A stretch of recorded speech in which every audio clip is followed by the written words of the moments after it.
Episode number 82, Ironman Mont Tremblant 70.3 with Rachel McBride. Welcome to the pursuit of the perfect race. I'm Coach Terry Wilson, and with each episode, I bring stories of athletes to you that share their experiences at races in order for you to learn how to have your perfect race. We will hear stories from athletes of all ages, abilities, and races of all distances. So regardless of where you fit in, there's something in it for you. Thanks for spending some time with me today. Now let the pursuit begin.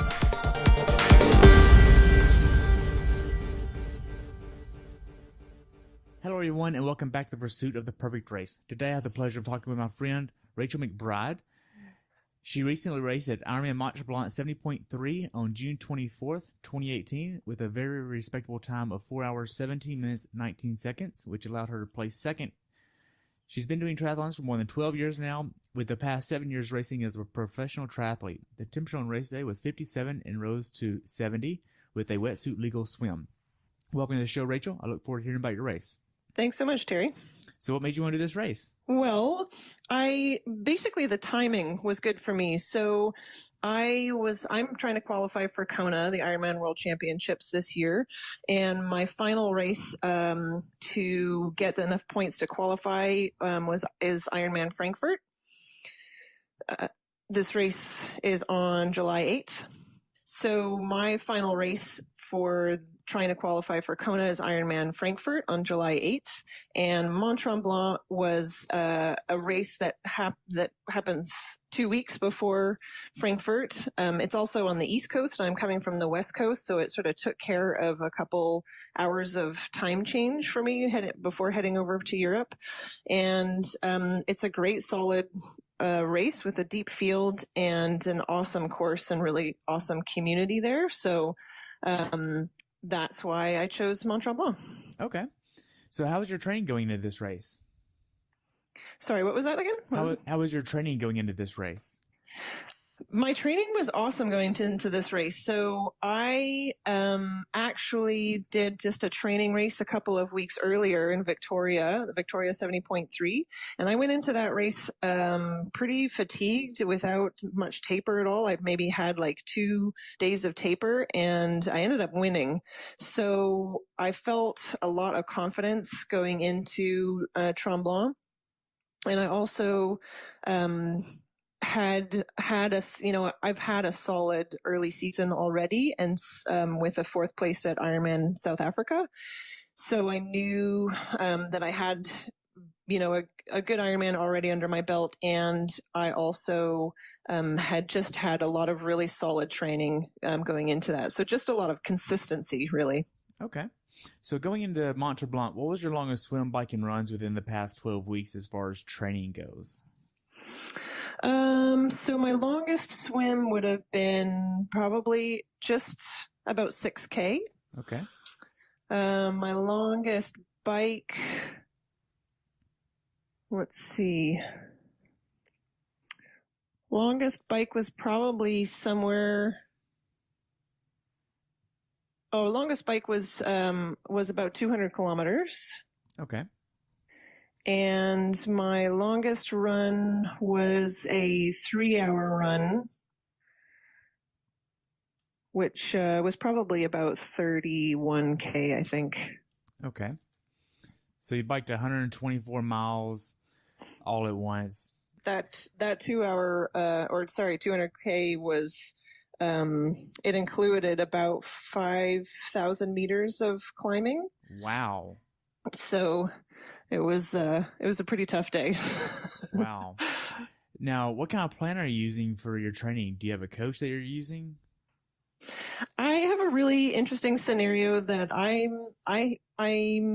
have a couple of different coaches along with myself. So I have a swim coach. I have a swim program that I follow that's called Tower 26. And that's run by Jerry Rodriguez. He's a coach down in LA. Okay. And then, and so that's just an online program. Then my husband is actually my bike coach. So I have a live-in bike coach. And he sort of helps me with the overall big picture as well. I do my own run training. And then I have a strength coach as well that I work with. Okay. Now, are you doing a lot of bricks in training? I don't do a huge number of bricks. I probably do like maybe one a week. Typically, I'll do a brick off of my long ride on the weekends. Okay. Now, if you take a look at the number of hours that you've been training over the past 12 weeks or so, what was the most hours you trained in 1 week? The most hours I think was 28. Wow. That's up there with the most I've heard so far. So did you use a lot of your training outdoors or inside? What did that look like? I do all of my training outdoors. I'll do the odd treadmill run, but really I prefer to train outdoors. Now in Vancouver, the outdoor pools are open, so I swim every swim outdoors, and I hate the trainer, so I prefer to stay off of it. Good. So do you have a road ID that you use? A road ID? Yes. Nope. Oh, we should definitely get you one. Okay. I've considered it before. Yeah. Especially, since I was hit by a car in September. So, oh my gosh, it might be a good idea. Yeah. How quickly did you recover from that? I actually recovered surprisingly quickly from that, and I credit my excellent fitness for the recovery and just getting lucky in how I was hit. So I was actually hit from behind on one of our highways, and the way that I went down, and I think the guy just sort of nicked my back wheel. I recovered pretty well from it. I had some road rash and sort of a sore back and some, sore bits in my neck for a bit, but really not a whole lot other than that. Okay.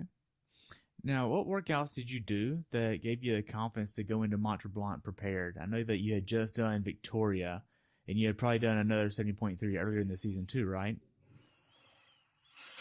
I just did, I had just had Ironman Frankfurt and then Victoria and, Ironman, South Africa, and then Victoria right before. So Victoria was like, if I would consider that a training day, that was definitely a pretty big confidence boost.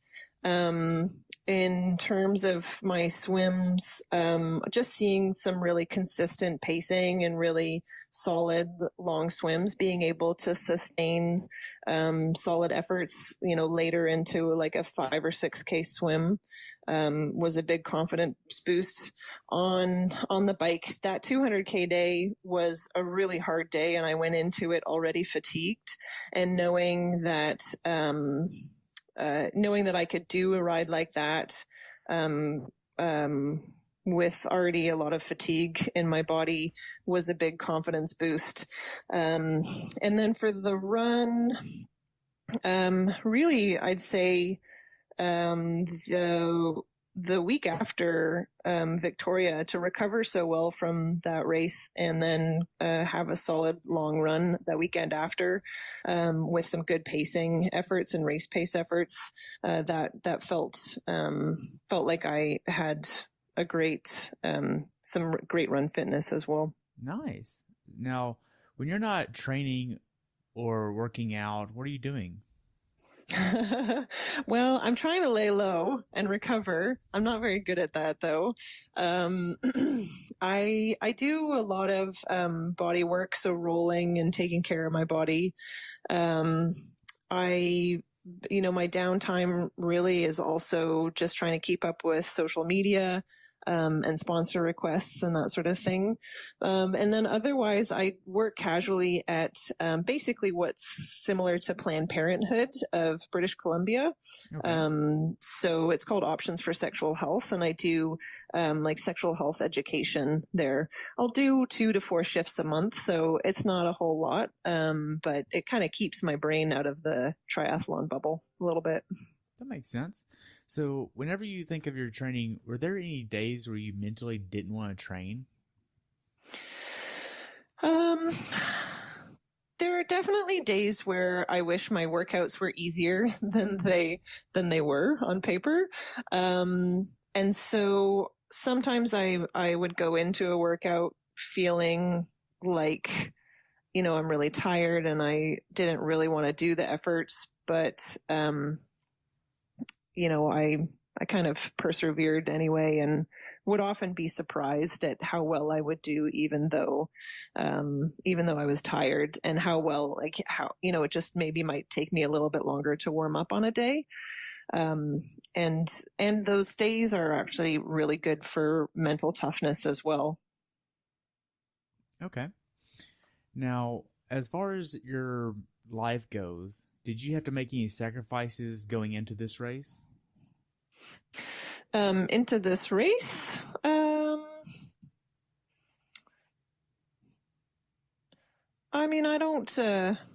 don't know if I would say I had to make any sacrifices above and beyond what is sort of normal for me in terms of my triathlon career in general. Okay. That makes sense. So leading up to the race itself, what did your taper look like? So my typical taper involves, really I'll train as per normal up until the sort of Sunday before the race.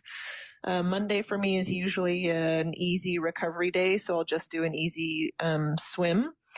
And then Tuesday, Wednesday, I'll have the usual workouts that I typically do, but it'll be a little bit reduced volume. I usually have a tune-up bike workout on the Wednesday. That's kind of, it's got a little bit of efforts in it, and something to just sort of spice the legs up. And then Thursday for me was a travel day. So I didn't get very much in there, just a sort of an easy run, during my travel day to loosen the legs up and warm the body up a bit. And then, Friday is just an easy swim, and a little bit of a ride. And then Saturday, and then basically off. I try and take Friday as like easy as I can. And then Saturday, was pretty busy with pre-race stuff, meetings and interviews and some sponsor obligations.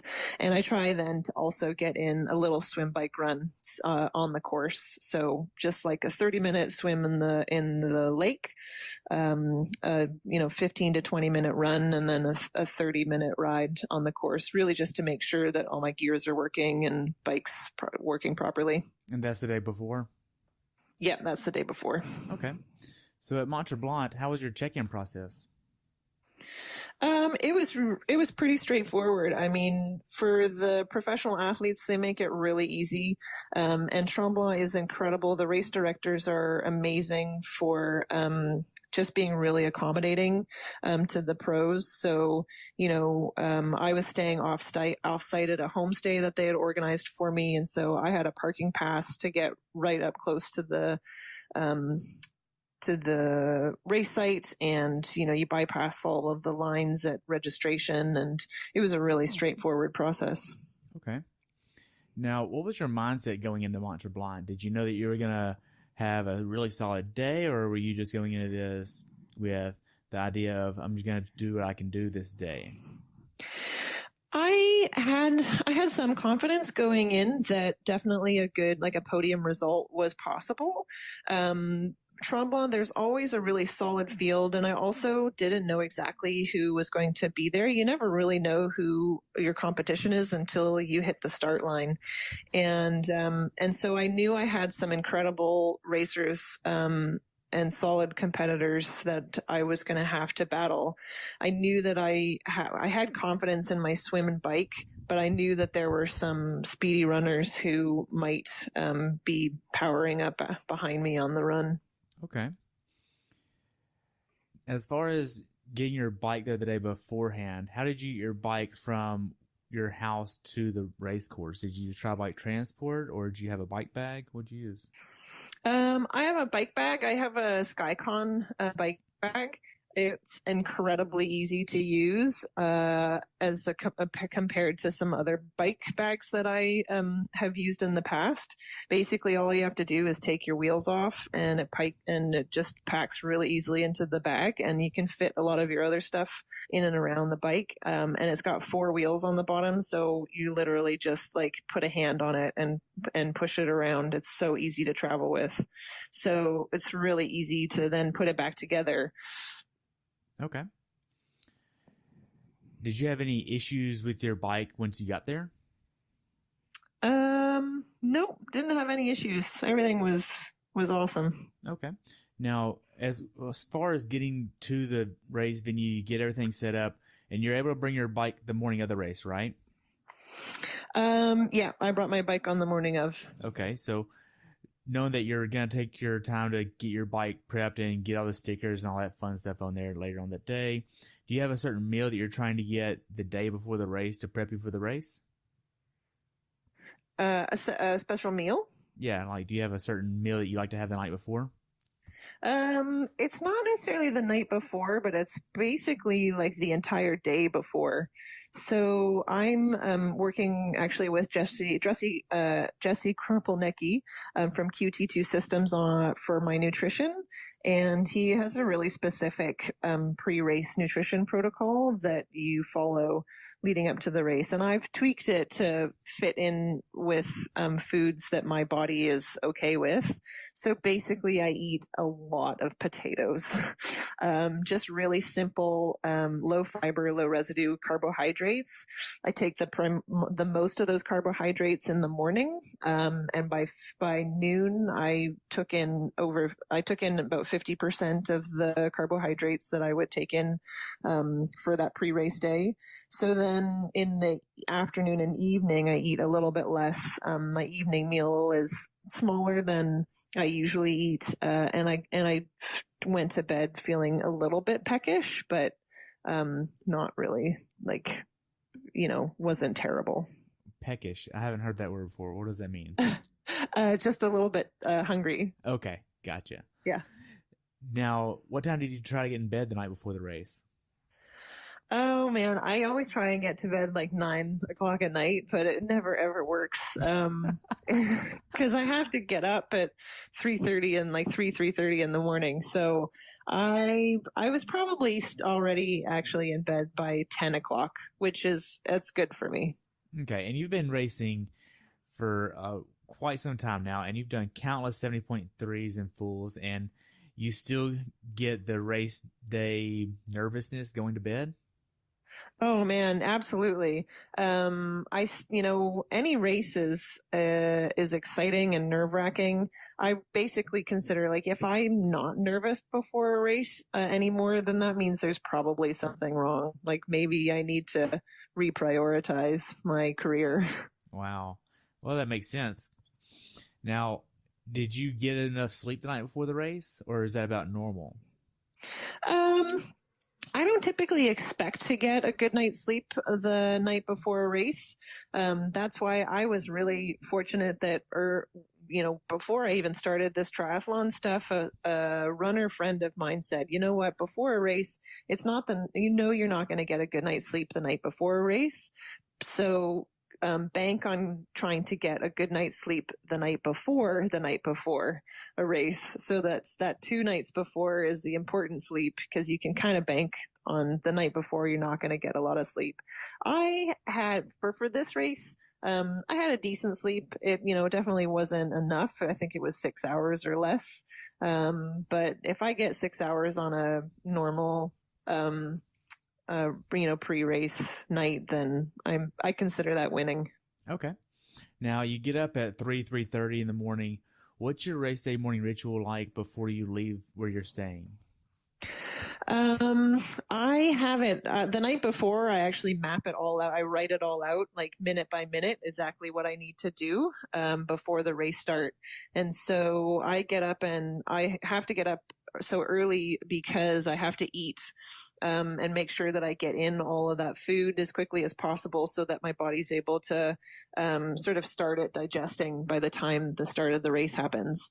And so I get up and eat right away, and then basically just start getting myself ready for the race. So put my race kit on, suntan lotion, lube up the areas that need to be lubed. And I have race tattoos as well that I put on for like sponsor logos and our race numbers.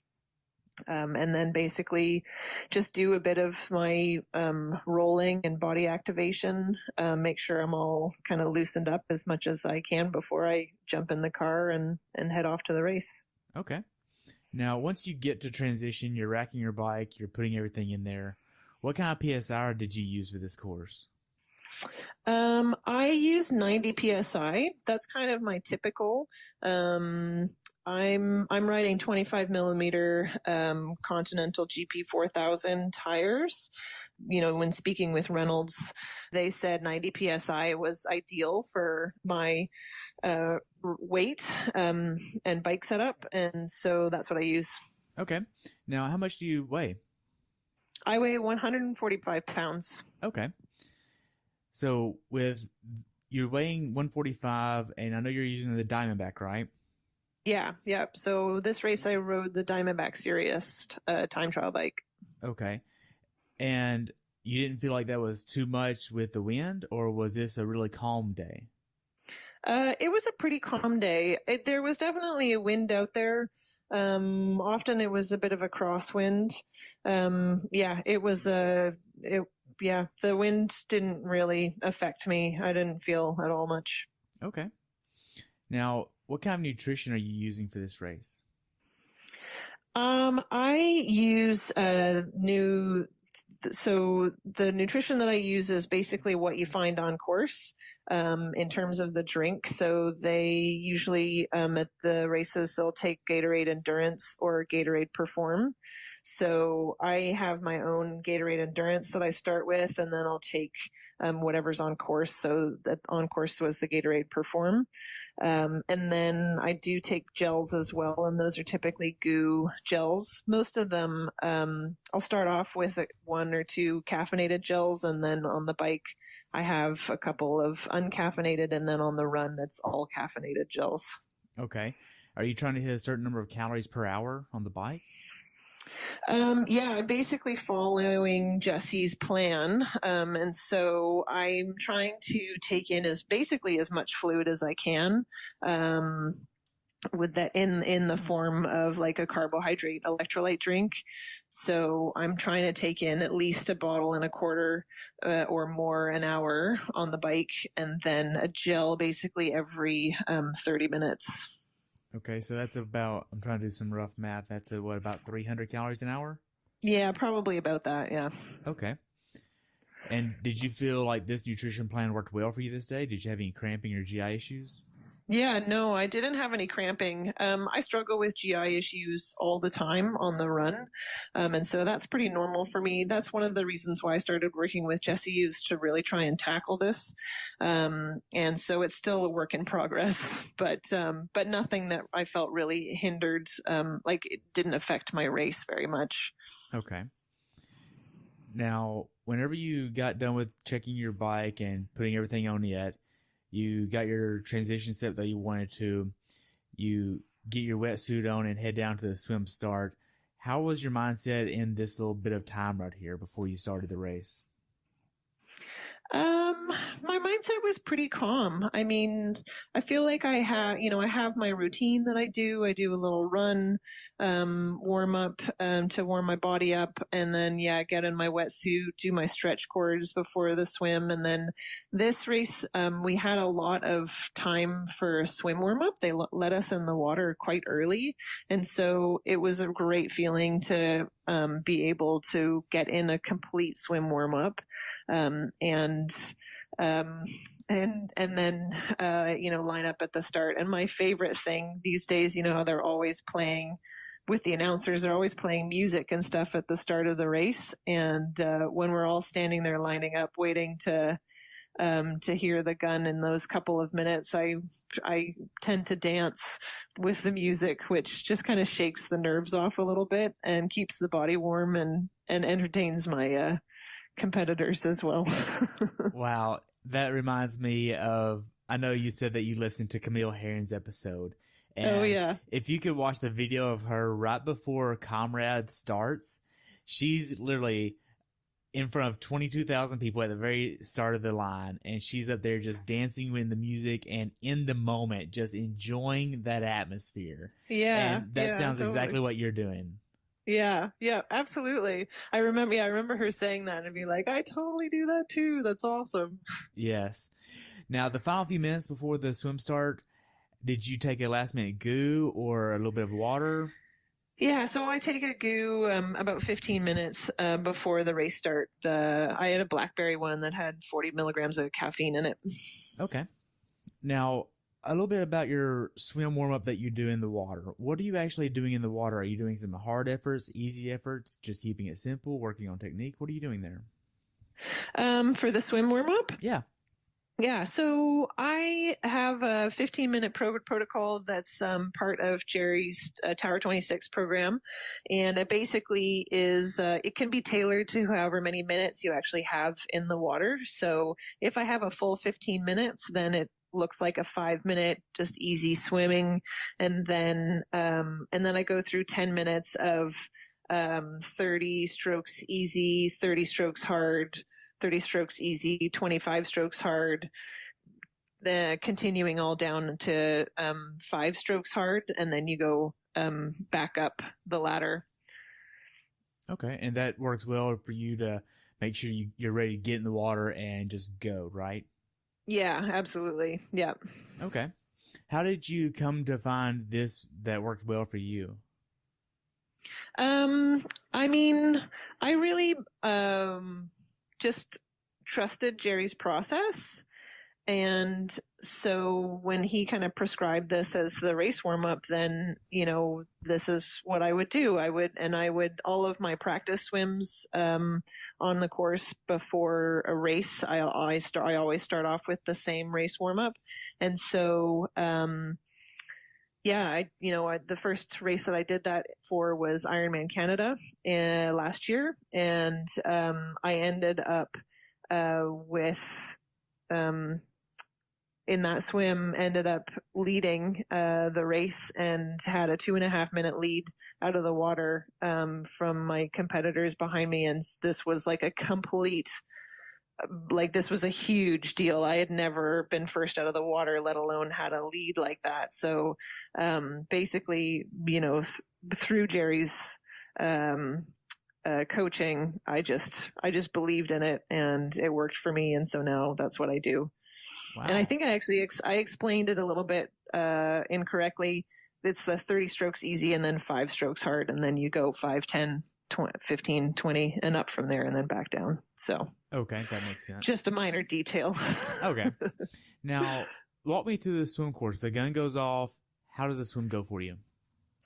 So the gun goes off and I get a pretty good start. It's a bit of a rough start. We're all kind of crammed together and I'm in the middle of a bunch of folks. I knew I wanted to swim with Meredith Kessler and Jen Spieldiner, and so who are the speedy swimmers. And so I kind of positioned myself close to them and I just started swimming hard and jumped on some feet that were in front of me. I didn't know whose they were at the time. And for the first couple of minutes, there were a bunch of swimmers around us. And then eventually it kind of dissipated and it just ended up being the 3 of us leading the swim all in a pace line. Okay. Now, is there a lot of turns in this? I know it's in a nice lake up there that's pretty clean, right? Yeah, it's a beautiful lake. And basically it's just like it's a rectangle shape. Okay. So you enter the water on one side of the beach, you go out and then a short bit across and then back to the beach in a different location, a couple 100 meters away from where you started. Okay. Have you done the full at Mont Tremblant? No, I haven't done the full. No. Okay.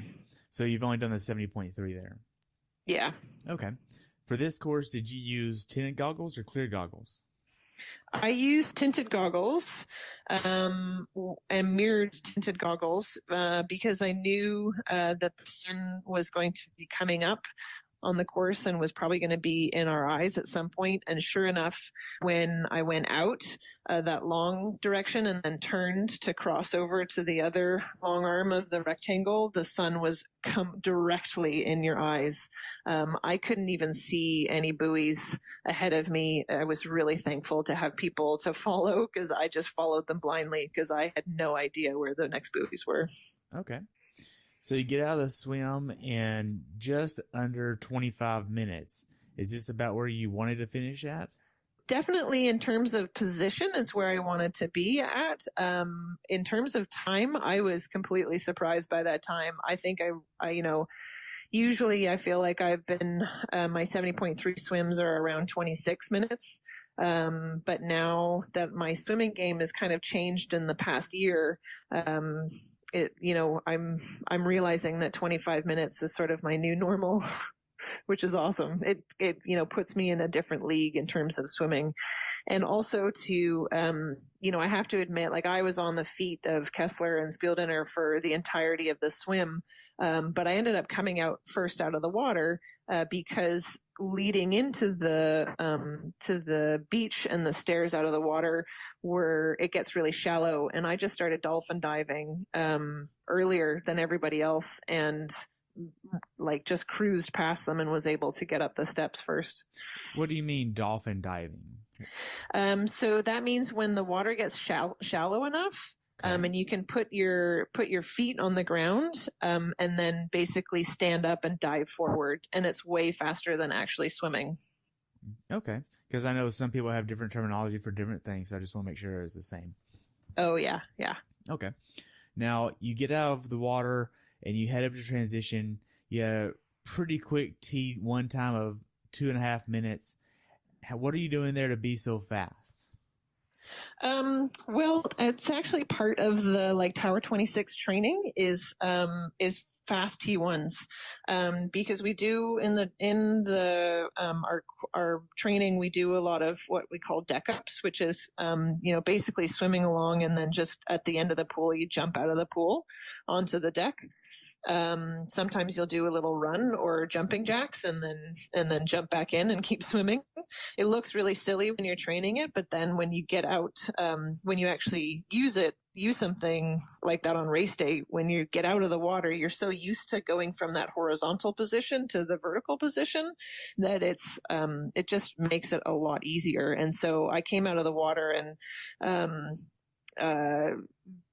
just felt really comfortable and was able to get out of my wetsuit really easily and toss my socks on, helmet on, grab my bike and go. Okay. Now, are you using socks for the bike or no? Yeah, I put socks on. I usually race with socks, and I knew that in the morning it was going to be a little bit cool, and so if I know that the temperature is kind of going to be like under 20 degrees Celsius for the morning, then I'll put socks on just to keep my feet warm. Okay. For the bike ride, did you have a strategy that you were wanting to execute? Yeah. So, in talking with Shane, my coach, he plan of, sort of, that's a pretty hilly course. And I also, and also working with Jesse and nutrition and pacing, the plan was sort of to take it a little bit easy on the first half of the bike and then really push the second half. And there are some key hills in there as well that I was looking to sort of power over and heart rates that I wanted to sort of maintain and not go over.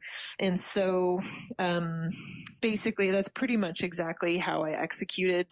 I felt like I might have gone out a little bit too hard at the start because my heart rate was quite high. But I, was riding with, with Kessler, and she started to pull away. And just looking at my data, I was like, you know what, I'm going to just stay where I'm at right now and not try and follow, because, this was the plan. And it really ended up, to my benefit, because by the, in the second half of the bike, all of a sudden I had caught back up, with Kessler in the lead, and we had an incredible battle on these really sharp, hills at the end of the bike course. Okay. Now, with the knowing it's going to be so hilly on the bike course, how did you alter your plan if it was going to be like a flat course versus the hilly course? Did you look at a different power metric? Did you look at a different heart rate metric, or give yourself a little bit more grace on your zones? How did that look? Yeah, so basically, I use power and heart rate on a hilly course, I'll make sure that, my heart rate doesn't get too high on the hills, or my sustained power, over a certain period of time isn't too high on the hills, because I know if I, go above a certain level on those climbs, then I'm going to be burning some matches that are going to affect me later on in the race. And so I really sort of had a cap on that sustained power, and made sure I didn't go below. If it's a flat course, then it's, obviously more of a steady state effort that I'm looking at. So it's a little bit easier to like pay attention to power and heart rate. That being said, like a 70.3 distance, I don't typically look at power and heart rate as much as I would on a full distance race. And even with with a hilly course as well, I know that I'm going to be just going by feel a lot of the time, because you do have to put in a harder effort on those hills, and you can't really be looking at your computer the whole time. So a lot of this race I did by feel, and it really worked well, because my numbers showed that I really executed as I planned. That makes sense. I've heard a lot of people, especially on the pro level, definitely go by a feel and just not really going too much off of an output metric, but versus an internal, all right, I'm pacing well, I'm doing well right now. Okay, maybe I can go a little bit harder right now in this moment. Yeah. And that's something that's really determined in training. I work a lot on, just doing different effort levels and not looking at my computer a lot. And so I've kind of understand that perceived effort of like, okay, this feels like this, this pace that I can maintain for such and such. And also just through the experience of racing so much, you start to learn, what's possible and what's not. That makes sense. Now, what kind of power meter are you using? I have a Pioneer power meter. It's a crank arm based power meter that is both a left and right crank arm power meter. Oh wow! How does it work for you? Pretty good. Yeah, it's amazing. It's really been one of the most consistent power meters that I've had. And also they have a computer that comes with it that you can get a whole lot of really interesting metrics from. So looking at like your pedaling efficiency through the pedal stroke, and also left versus right. And so yeah, it's a great power meter. Okay. Now, are you trying to hit a certain cadence on the bike ride? Do I look at cadence? Yeah. Were you looking at? No, not at all. Okay. Yeah, just by feel. Okay. So overall, how did the bike ride go for you? Overall, it was fantastic. I mean, I ended up tying for the fastest bike split of the day with Kessler, and as I said, and coming off first off the bike, which is always a great feeling to be leading the race going into the third part of the triathlon. And yeah, just ended up feeling really strong on the bike, and having, like I said, at the end of the ride and sort of the last 20K, Kessler and I were really pushing each other. And I think the camera guys who were following us on that last 20K said that we passed each other about 11 times in that last sort of 20K. So we were having a good time out there. It was relentless. Wow, that is crazy. So much passing, going back and forth. Man. Yeah. So as far as the bike goes, is there anything that you would tell someone to be aware of that hasn't done this bike course before? Yeah, I mean, this bike course, you really have to save some for that last out and back. There, you're on, and it's also important to pay attention to wind direction for the front half of the course. You start out on sort of really sloping, rolling highway. And so if the winds are up, you can, use a lot of energy going into a headwind that, you may pay for in the back half in the other half of the course. That being said, you need to know like where you're going to have that headwind and tailwind, to know where to spend those extra watts. Because, everybody's going to be flying in a tailwind, and it's a lot harder to push the power. At least I find on the flats or in a tailwind. So that back half of the course there, it's really hilly. You basically have, I think it's maybe about 10K of just up and up and up. That's really, short, steep climbs. It's hard to get a bit of a rhythm in there because it's kind of relentless. But then once you hit the final end of that, out and back, it's a very, very fast, descent back into transition. And so you really, I basically considered the end of the bike to be at that turnaround because I knew like coming back into town was basically going to be a lot of coasting or downhill riding. So I knew I was going to get a little bit of recovery in a lot of ways, and your heart rate will be able to get back down a bit going into T2. So really pushing on that last out and back to the extent, not frying your legs completely, but knowing that once you turn around, you're basically home. Okay. So I know you're out there with Meredith Kessler. How were you doing any type of transition to prepare you to get onto the run, or were you just hammering all the way to transition? I try and increase my cadence a little bit going in the last couple K going into T2 to sort of start to loosen the legs up a bit. But really, I was just hammering hard to try and get there before Meredith was, there were so many times that I thought I had dropped her and she wasn't going to pass me back again. And she would just, come back up from behind and pass again. And so I just put my head down, got as aero as possible, and flew as fast as I could to the dismount line. Wow. Now, you don't spend too much time in 2-2, so I don't even know if you really remembered it or not, but you're in there for under a minute. So yep. That was extremely fast. How did you get in and out so quick? T2 is usually pretty easy. And it just so happened that for the pros, they put the bike racks quite close to the bike in, section. And so I had, maybe, 50 or 75 meters to rack my bike. And then, it's super easy to get my shoes on, and head out on the run course. Okay. How does the first few miles go on the bike? Or shit. How did the first few miles go on the run for you? First few miles were a little rough. The run doesn't start out very flat. And so right off the bat, you're kind of up and over some little rollers. And I found it took me, I definitely burned some matches on that bike, and I knew it would take a little bit for my run legs to switch on. And sure enough, it took me a couple kilometers to really get that pacing that I was looking for.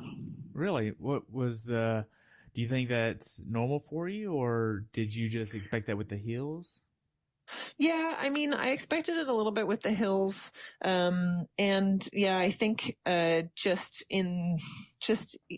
we had pushed some pretty big power, in the last part of the bike. And so I knew I had a bit of lactic acid buildup and just had to shake it out a little bit. Okay. Now, how are the aid stations on the run for you?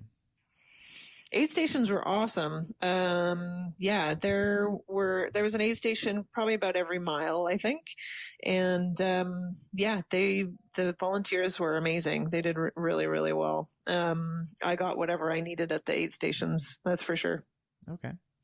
Now, whenever you started getting a little bit into the middle of the run from, say, miles 4 to 9, how did that go for you?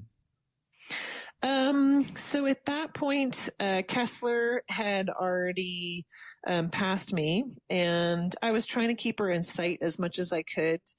At that point, the run course sort of flattens out into a really nice bike path that's pretty shaded, and so looking at all my splits, I knew it was probably a little bit of a downhill because my splits were pretty fast, but it looked relatively flat. So I wasn't, I was like, oh, cool. I'm running pretty fast. This is good. And, yeah, I knew that I had some speedy runners trying to come up from behind. So I really just tried to keep it, nice and consistent and keep my cadence up. Okay. So you mentioned cadence with your run. Are you wanting to hit a certain cadence with your run versus hit a certain pace? No, I definitely look only at pace. I know my cadence is pretty good. I'm usually averaging, like somewhere between 180 to 200. And so, but I found in the past having the cue of cadence, just to keep my feet, turning over quickly and keep them, nice and light, keep my steps nice and light was a good cue, in terms of keeping my running stride really efficient, and keeping my pace up. Okay. That makes sense. As far as the strategy for the run goes, what was your strategy to tackle the run to get the best possible outcome of the day? So my strategy on the run, was again, I generally go by, I have certain pace targets that I want to hit, but I'm really going by perceived effort, and I know how I should feel, and what my breathing rate should be on the run. And so I use my basically breathing rate and perceived effort, for that pacing. I know that at every aid station, I want to be taking in the whatever carbohydrate drink they have at every aid station.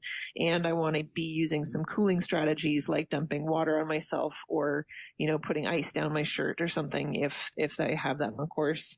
And so, that's kind of the strategy that I use as well. I knew in this run, that the last couple of kilometers, there was going, those hills were going to be back in there. And, and that, there's the finish of the races.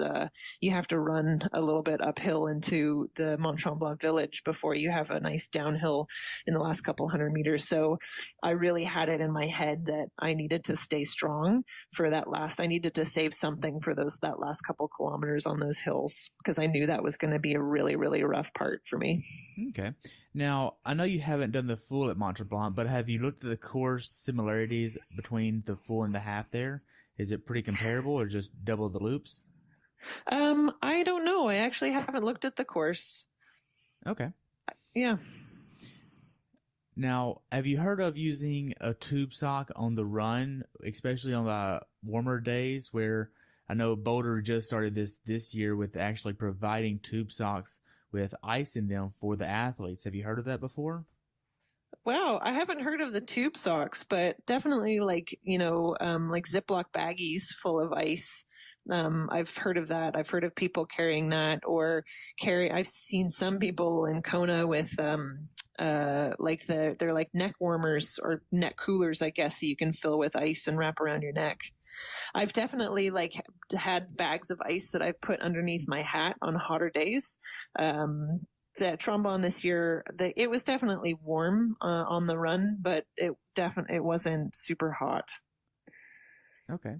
Now, with the hills on the run course, what type of training did you do to prepare you for those hills? Did you do a lot of hill repeats, or was it hills on longer runs? What did that look like? Yeah, I tried to hit some hills on some of my longer runs. In Vancouver, we've got some great trails that are, kind of relentless hills and mountain climbs. So I hit that a couple of times. I didn't really focus on doing much hill training, though, knowing that my A race was here at IRONMAN Frankfurt, and knowing that run course is pretty super flat. Okay. Now, if you could change something about how your race went before mile 10 of the run, what would you change, if anything? That's a good question. I might have tried to push a little bit harder in those first couple kilometers. And even in the those kilometer 4 through 9, because I didn't realize how much of a downhill I was running until I turned around and started running back up that, false flat. And it was a little bit slower than I anticipated. So, but I do think that in those first couple kilometers on those initial hills, I may have been able to push a little bit harder. Okay. So mentally, how hard was this race for you? Let's see. If I were to do it out of a scale of like 1 to 10, where 10 is the hardest race I've ever done, I'd probably put it at a 6. A 6? Yeah. So what course and what race was it that was a 10? Oh man, the hardest race that I've ever done, I would say, is Wildflower, in 2015. Yeah, 2015. The year that I raced Wildflower. That race I collapsed at the finish line, and it was an incredible experience, but yeah, definitely the hardest race I've ever done. Wow, what happened there that made it so hard? Well, it's just a really hard course. And I had some incredible athletes around me who really pushed me. So that race, Heather Jackson and I were neck and neck for a lot of the race. She caught up to me on the bike, and so there's some hills on the bike that are quite relentless. And then I came into T2 in first place and headed out on the run, and Heather was right with me, and I knew, she's typically a much faster runner than I, that I really put the medal down, and she was having some cramping issues, and I ended up leading the race until about 2 miles to go, and then my body just started completely shutting down, and those last 2 miles I was just using every will in my body to get myself to the finish line, and ended up finishing third, and was really happy with the results, and just felt like it was a really gutsy race, and was a lot of fun racing against friends like that. Wow. You say friends like that are competitors. It's great. I love the camaraderie of this sport. Oh, I know. It's incredible. And you know what? When I first came into the sport, I was one of those super competitive people who was like probably just insecure and felt like, being friendly with my competitors was a sign of weakness. And I really learned through some good friends, other pro women who I met and were just super friendly, that it was way more fun to race against my friends than, feel like they were enemies. And so that's why, I just feel so lucky to be in this sport and to be in such a supportive and awesome, positive community. Right. So whenever you first became a pro, how long was it before you became friendly with your competitors on the pro level? Like when I first started being a pro, how long did it take me to become familiar with them? Yeah. Let's see. Well, probably my very early on, like my first 70.3 Ironman 70.3 was in Boise, and I raced against Heather Wurtell. And she's notorious for being one of the most friendly pro women out there. And I did really well in the race and finished she passed me on the run, and I ended up finishing third, and she was ahead of me, and she had never met me before. And she just came up to me after and was like super supportive and was like, wow, like you're super strong. Like, where do you come from? And what's like, just being really friendly. And I was like, wow, this is really cool. This feels really good. And it just kind of went from there.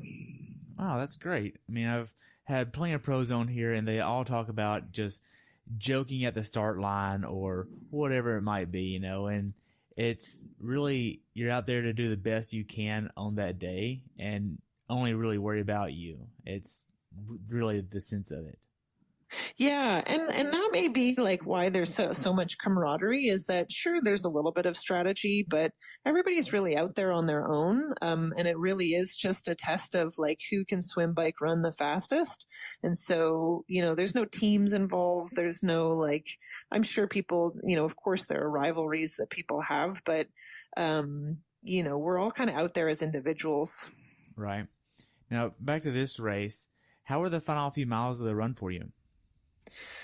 Oh man, the final run miles were tough. I was really starting to fade, and I was trying to stay as strong as I could and keep my pace up. Yet the only glimpse of my competition I saw was at the turnaround at the halfway mark, and I saw Jody Robertson, who was typically a very fast runner.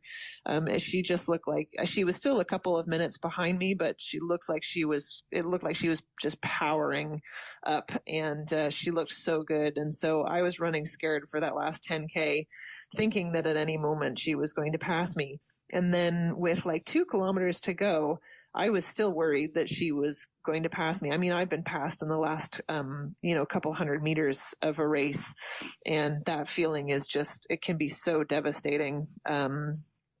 And so at some point I actually asked there was a camera guy who had been following me on the run, and I asked him, I'm like, is there anyone behind me, or like, can you see her behind me? And he's like, oh no, like there's nobody there. And I was like, okay, phew, it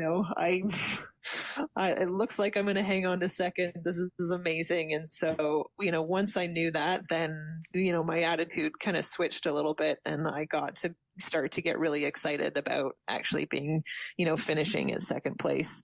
And so, I still wanted to finish as strong and fast as I could. And so I just battled up those hills, knowing that, those last couple hundred meters, once I hit the top of the hill in the village, I was just going to be a downhill cruise to the finish, and ended up, giving a whole bunch of high fives and really just celebrating on the way down.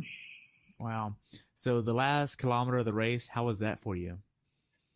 Yeah, I mean, that was, it was a mixture of like, okay, let's just get to the top of this hill, and then finally the downhill stretch into the finish line. Wow. So after you crossed the finish line, what did you get to do next? Once I crossed, I immediately found Meredith, who was right there, and gave her a big hug and congratulations.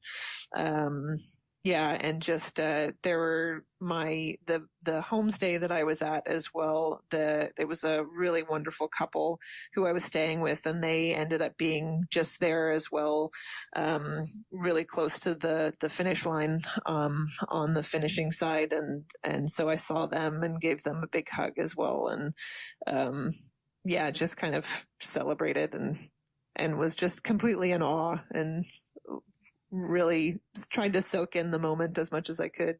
Wow. How was your recovery process after the race? Recovery's been great. I really took it. I got a pretty good sleep the night after, got up in the morning and went for a nice swim in the lake by the house that I was staying at. And then, unfortunately, I then jumped on a plane on the Monday night and flew over to Europe and got 0 hours of sleep on the plane. So I definitely missed a night of sleep, which is not the best for recovery, but I've had a couple of workouts since then. and the body's starting to come around a little bit. It's always great to like start a work, an easy run or an easy spin feeling not so great, and then realize by the end that you feel a lot better. So I'm starting to come around a little bit, just pretty much as much as expected. Yeah. Okay. So looking back on it, how well prepared for this race do you think you were? How well prepared do I think I was? Yeah.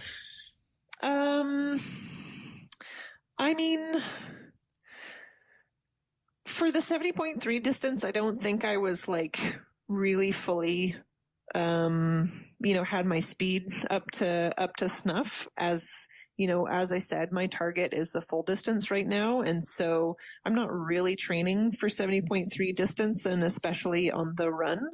So, I feel like my preparation was really solid for, my swim bike definitely showed what I'm capable of, but the run, there's definitely, more in there if I was to really target 70.3 racing in that half iron distance. Okay. Now, what's something that you learned from this race that you'd like to pass on to someone who hasn't done this race before? I think the biggest thing about this race is that even though it's an Ironman brand race, it really feels like really community supported and community driven. And the race organizers do a lot to really make it feel like a unique event, as well as the crowd support is just unbelievable. Like the community, people come from all over the area to come and cheer on the race. And even all along the bike course, there were still a lot of people out cheering. So the crowds that are on the sidelines are just fantastic. It's really, really unique, I think. Wow. That's great. I know I've had a few people on that whenever they talk about a race that they want to do, they want the community that the race is in or the city that they're in, they want to feel welcomed in there. They don't want to feel like a burden to the community. Yeah, exactly.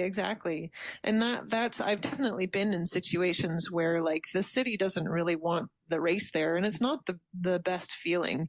And so to have such support and to know that, people are really excited about sport and about triathlon and about Ironman, and the community is really sort of built around that in the summer. There are permanent Ironman signs up, there are permanent Ironman markings up all along the roads and the courses. So it's really like you can tell that they really appreciate the Ironman coming there.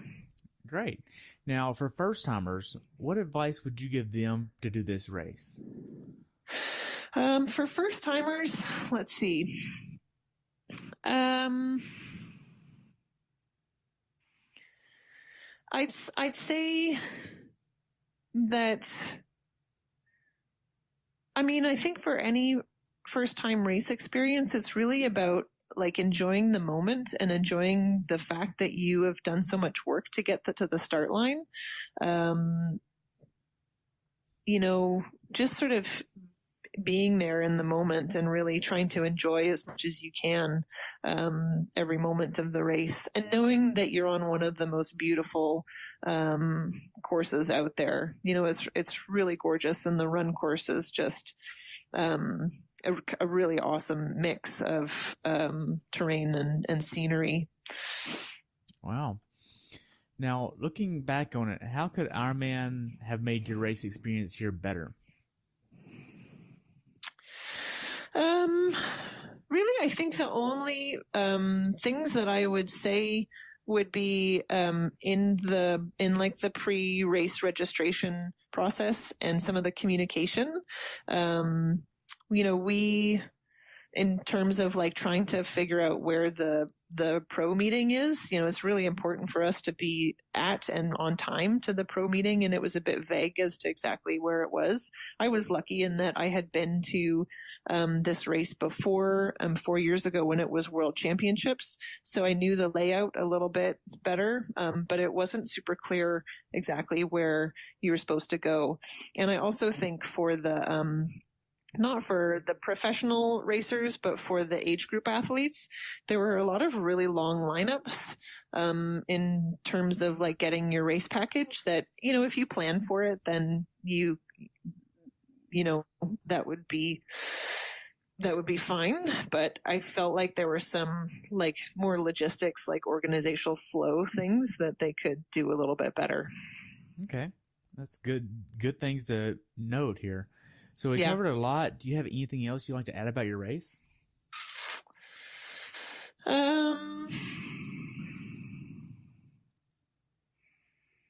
No, I don't think so. Okay. Yeah. Well, I only have a few more questions here. What races are on your bucket list? Oh, my bucket list, man. On my bucket list is definitely to go back to Wildflower. I was really disappointed to miss that this year, but because I'm focused so much on getting to Kona, my races were all about Ironman. Challenge Roth or Challenge Roth is a race that I would absolutely love to do. It's actually happening this weekend in Germany. That's definitely on my bucket list. Ironman Lanzarote as well is a race that I would absolutely love to do.